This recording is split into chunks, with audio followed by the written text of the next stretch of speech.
Alright, so I apologize that I'm not here again today. I'm feeling way under the weather. So right now, just like last class, you are going to go ahead and write down the title, take notes, and then do a worksheet. So right now you should be writing the title. Today's title is Graphing a Function. After that, go ahead and write the objective.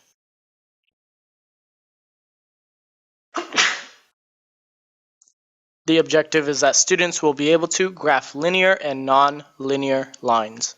Okay? Gonna give you about 10 more seconds.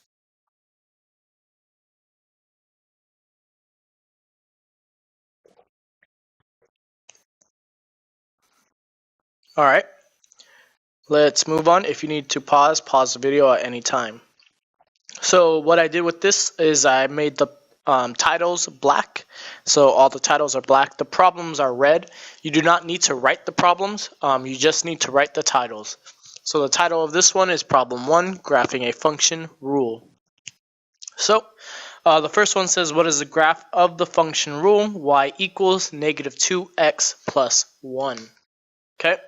In order to do this, whenever you're going to graph a function, the first thing you need to do is step 1, create a table.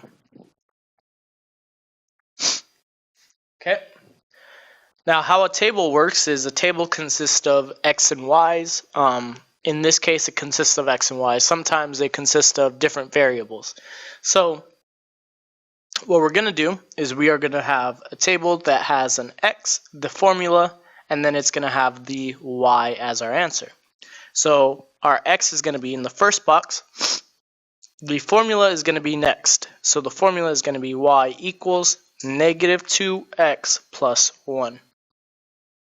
Now, our last part of the table is going to be my x and y, my ordered pair. All right. So that's what my table would look like. Now, all we need to do is create some inputs. So my inputs, graphing is only hard if you make it hard. So my inputs are going to be, let's go ahead and let's make it a negative 1.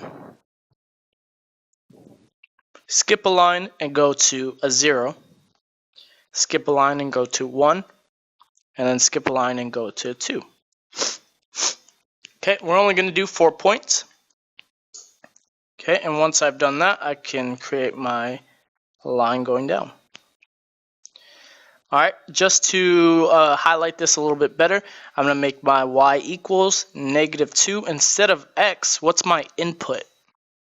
Okay, well, my input is negative 1. Where did I get that negative 1? Well, I created it. You could have used 5, 6, 10, but make it easy. Okay, and then the rest is going to just drop down. So it's just going to say plus 1. We should all be paying attention to this video, and there should be no talking right now. All right, now I just simplify. Okay, what is negative 2 times negative 1? Well, negative times negative is a positive, and 2 times 1 is 2, so this is just 2 plus 1. Now, what is 2 plus 1? We should all know what that is, and that's 3. So my x was negative 1, my y was 3. Okay, let's continue. I'm going to put y equals negative 2. I'm inputting what now? I'm inputting 0. So input 0, and then finish the rest, plus 1. Well, anything times 0 is 0, so this is just going to be 0 plus 1, and that equals 1. So my input was 0, my output was 1. Easy. Next, y equals negative 2. This time I'm inputting 1, and then plus 1. Negative 2 times 1, well, that is negative 2 plus 1. I owed somebody $2. I paid them $1. I still owe them $1.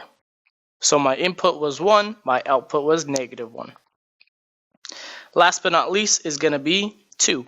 So y equals negative 2 in parentheses is going to be negative 2. Sorry, positive 2, not negative 2. Positive 2. And then plus 1. A negative times a positive is a negative, so this is going to be a negative 4 plus 1. So I owed somebody $4. I paid them $1. I still owe them $3. So that is 2 and negative 3. All right, so now the hard work is really done, and now it's off to the graphing. So after I make a table, step 2 is graph. So graph ordered pair. Okay, and what is an ordered pair? These are ordered pairs. An ordered pair is an X and a Y. It's a series of points. Okay.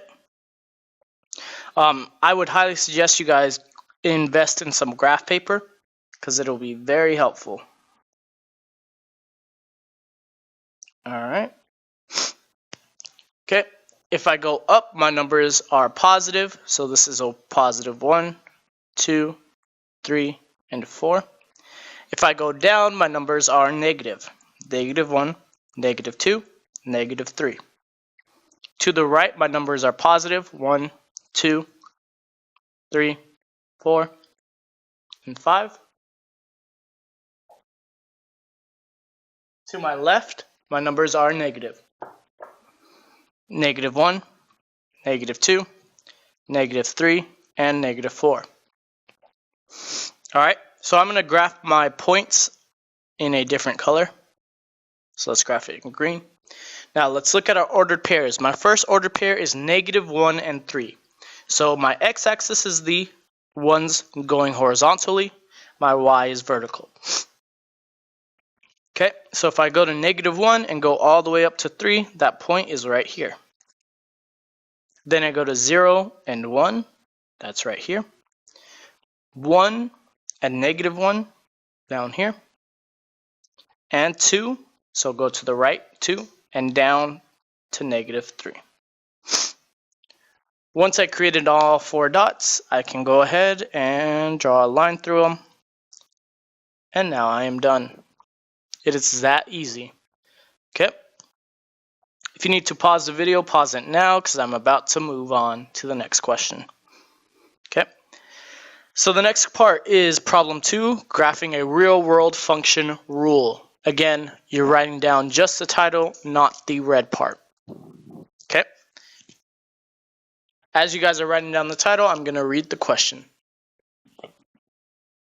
And we should all be paying attention. So the function rule W equals 146 C plus 30,000 represents the total weight W in pounds on a concrete mixture truck that carries C cubic feet of concrete.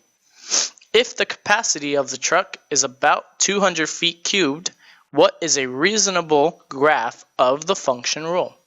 So I will tell you right now, they try to stump you on these problems. They are very easy, but they give you a whole bunch of words that are unnecessary. So the only part that is necessary in this, I will highlight. Definitely you want the function rule. We want this because this is our formula. Okay. The next part we need is the capacity. Capacity means that's as big as it can fit. And that capacity is 200 feet. So I can't go more than 200 feet. And that's about it. That's all I really need to know. I don't need to know that it's a concrete mixture truck. Didn't care what else is involved in this question. Okay. So once again, step 1, just like the last time, is make a table. All right. So in this table, we're going to use our formula. Okay. Notice how my C is attached to a number. If I look up here, notice how my X is attached to a number. Which one was my input? It's the one attached to the number. So my inputs are always attached to a number. So my C is my input. Then I write out my formula, W equals 146C plus 30,000. And then at the end is my ordered pair. Now in this one, we're not using X and Y, we are using C and W. All right. Now, I'm not going to use 1, 2, and 3 because I have to go all the way up to 200. So we're going to start with 0, skip a line, 50, skip a line, 100, skip a line, 150, skip a line to 200. Okay, so each one is going to go up by 50. Okay, now let's go ahead and draw that line and draw our line down for our ordered pairs. So let's do this. W equals 146. Instead of C, I'm going to input 0 plus what? 30,000. So plus 30,000. Well, 146 times 0 is 0. So I am only left with 0 plus 30,000, which is an easy answer of 30,000. Okay, so my input was 0. My output was 30,000. Let's move on. Next one is W equals 146. In parentheses is not 0 anymore, it's 50. Plus 30,000.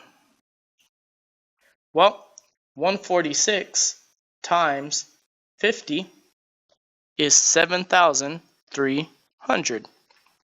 Now if I add that to 30,000, my total is 37,300. So my input this time was 50, my output 37,300. Draw my line and move on. 100 this time. W equals 146. In parentheses is going to be 100. If I could get this thing. 100 plus 30,000. Now 146 times 100 is 14,600 plus 30,000. So that total is 44,600. So my input was 100. My output was 44,600. Keep going. 2 more. W equals 146. In parentheses, this time is going to be 150. And then I add my 30,000. Okay, so 146 times 150 is 21,900 plus 30,000 gives me a total of 51,900. So input was 150, output was 51,900. And last but not least is 200. So W equals 146. I think you guys get the hang of this, but we got to go all the way up to 200. Plus 30,000. So 146 times 200 is 29,200 plus the 30,000 is for a grand total of 59,200. All right, now that I'm done, I can go ahead and put my ordered pair. 259,200. All right, and now step 2 is to graph it. So if you didn't get all that, I would highly suggest you pause it. And let's move on to step 2. Okay. So now that I made my table, I graph my points. So in this one I have no negative, so there's no need for me to go down to a negative. Alright, the numbers I need are 50, 100, 150, oops, I'm sorry, I'll scoot it over, 200. Notice that I skip a line, I don't just go ahead and I skip a line each time. Alright, and we're going to go up by 10,000, so this is going to be 10,000, but I'm going to skip it. So 20,000, 30,000, 40,000, and 600, or 60,000. I don't know where I got 600 from. In the middle is 0. Okay. Alright, so now my first point, if I look, is 0 and 30,000. So 0 and 30,000. So that is, sorry, not right there. So right here. 0 and 30,000 is in between 20,000 and 40,000. Can't talk today. Then 50 and 37,000. So that's about like right around here. Next one is 144,600. So that's around a little bit below half. 150 is 51,900. So that is a little bit above.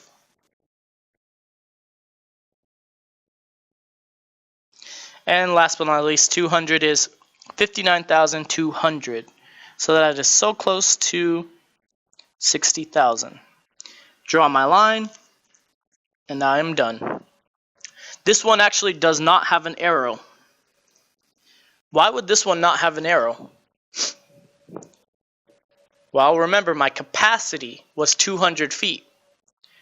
So I can't go any further than 200. All right, we have one more, and that is it. Problem 3, identify a continuous and discrete graph. All right, so before we get started, continuous means that a line continues, just like the word continuous. A discrete graph means that it is just by points. Okay. All right, so write down the problem and do not write down the red part. Okay. This one says a local cheesemaker is making cheddar cheese to sell at a farmer's market. The amount of milk used to make the cheese and the price at which he sells the cheese are shown below. He sells the cheese are shown. Write a function for each situation. We are not going to graph these ones, but we are going to determine is the graph a continuous or discrete. So let's go ahead and let's create a table for my first one. So I have two scenarios. One is going to be purple, the other one is going to be green. So my purple one is going to be the gallon of milk. So it says 1 gallon, so my table, 1 gallon is 16 ounces. Okay, so a gallon is 16 ounces. So we're talking about weight and we're talking about milk. So my weight and my milk are going to be my variables. So W is going to stand for weight, M is going to stand for milk. Now you didn't have to use this, you could have used X and Y, that would have been fine too. So let's create a formula for this first of all. Alright, so if I buy 1 gallon, I have 16 ounces. What if I buy 2? What would I do to figure that out?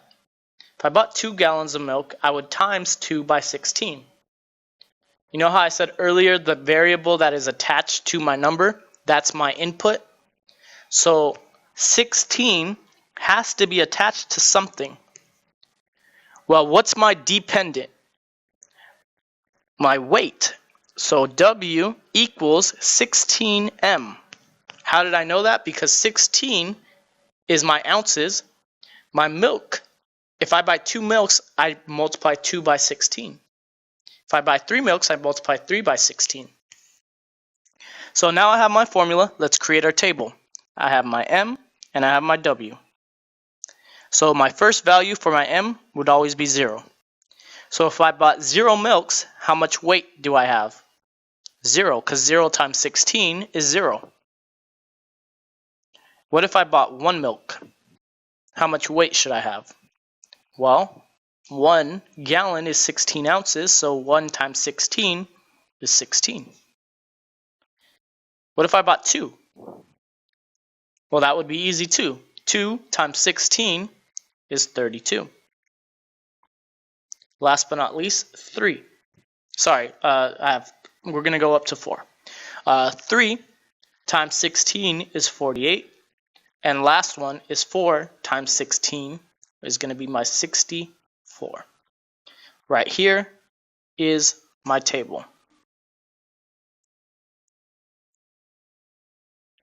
So that's my table for my first one.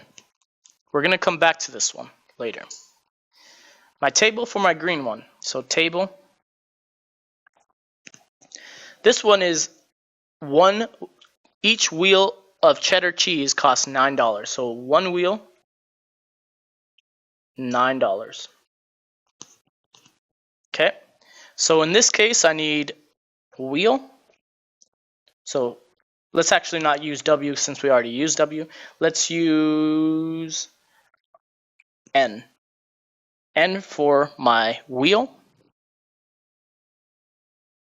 And since we can't use M because we already used M, let's use A for money. Okay, so I know already that I'm going to use 9. Now, what do I attach to 9? Well, if I buy 1 wheel, how much am I spending?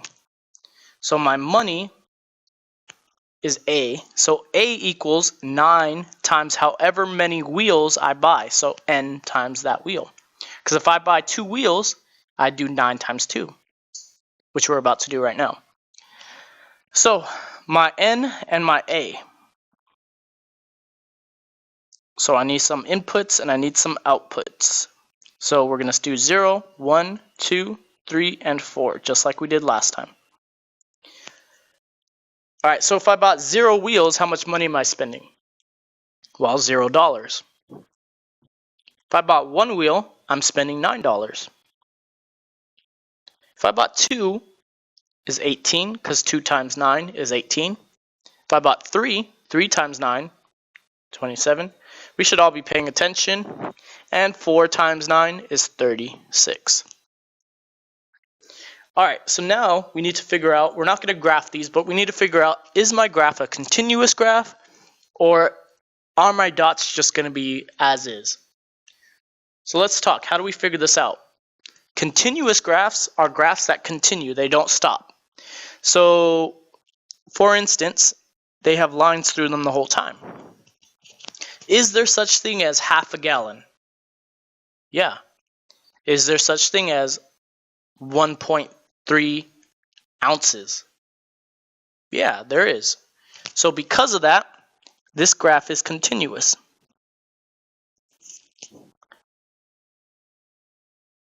Okay.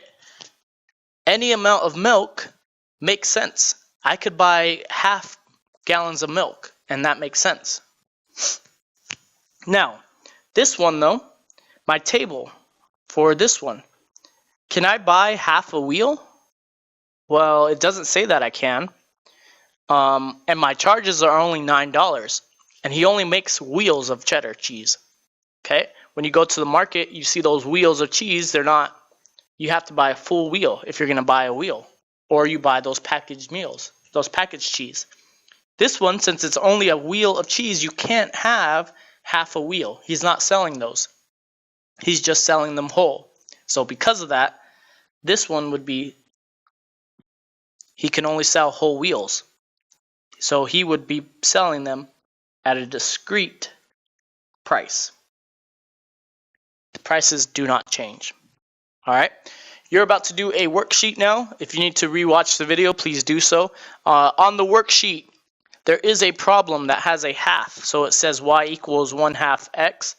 Guys, don't be scared of the 1/2. The 1/2 is easy. What is half of 4? 2. What's half of 6? 3. So your input is your x, your output is your y.